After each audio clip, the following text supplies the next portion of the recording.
వికారాబాద్ జిల్లాలో లైసెన్స్ సర్వేయర్ల సమస్యలపై మాజీ ఎమ్మెల్యే డాక్టర్ మెతుకు ఆనంద్ స్పందించారు. సర్వేయర్లు కలిసి ఆయనకు వినతిపత్రం అందజేశారు. ఈ సందర్భంగా మెతుకు ఆనంద్ మాట్లాడుతూ లైసెన్స్ సర్వేయర్లకు ఆర్డర్లు ఇచ్చి కాంగ్రెస్ ప్రభుత్వం మోసం చేసిందని విమర్శించారు. ఇంకో కొత్తది ఈ రోజే సోదరులు చాలా మంది సోదరిమణి లైసెన్స్డ్ సర్వేయర్లు అనేటటువంటి పేరుతోటి ఏ విధంగా దగా చేస్తుంది కాంగ్రెస్ ప్రభుత్వం అనడానికి ఇది ఒక ఉదాహరణ.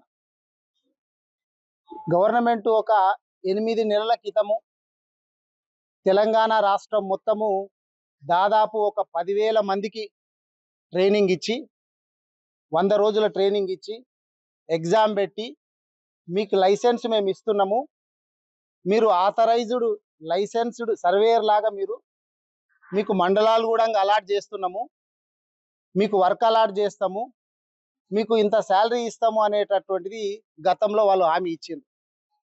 ఆ పరీక్ష రాసిన తర్వాత ఇచ్చినటువంటి లైసెన్స్కి ఎన్ని రోజులు వ్యాలిడిటీ ఉంటుంది అంటే 2 సంవత్సరాలు. కానీ వీళ్ళకు హామీ ఇచ్చి దాదాపు 8వ నెల పూర్తిగా వస్తుంది. 2 సంవత్సరాల లైసెన్స్ లోపల 8 నెలల పుణ్యకాలం అయిపోతుంది. కానీ ఇప్పటి వరకు వీళ్ళకు పేపర్ మీదనే ఉంది వీళ్ళకి జాబ్ ఇచ్చినట్టు. చెప్పుకోవడానికి ఏముంది, మేము 10,000 మందికి ఉద్యోగాలు ఇచ్చినాము అని చెప్పుకున్నారు. ఇలా ఒక్క వర్గం తీసుకుంటే, ఇంకా వేరే వేరే డిపార్ట్మెంట్లు తీసుకుంటే చాలా మోసం చేసిండ్రు, వాటిని మళ్ళీ మాట్లాడదాం. కానీ మండలాలు అలాట్ చేసిండ్రు.